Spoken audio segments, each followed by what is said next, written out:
Basically मैं हिंदी में ही बोलना चाहती हूँ, ठीक है? नहीं, मैं हिंदी में बोलना चाहती हूँ, इसी के लिए तो आपको ध्यान में कुछ आएगा।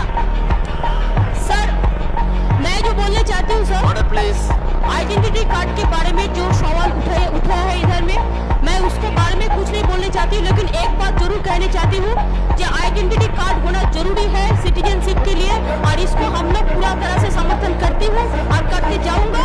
और सिटीजनशिप राइट बनाने होगा एक कंट्री में, और नहीं होगा तो ऐसा बूथ रिगिंग करके कैप्चर करके और मनी पावर मसल पावर और जो माफिया पावर है, इसमें इलेक्शन नहीं होने वाला है आने वाला दिन में।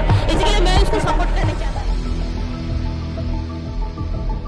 The infiltration of Bengal, it has become a disaster now, and resulting in which, sir, you will see India government বলবে, আমি বলতে পারি না, কিন্তু আমি এটুকু বলতে পারি, অসহায় মানুষ যদি বাংলায় দরজা খটখটানি করে, আমরা তাদের আশ্রয় নিশ্চয়ই দেব।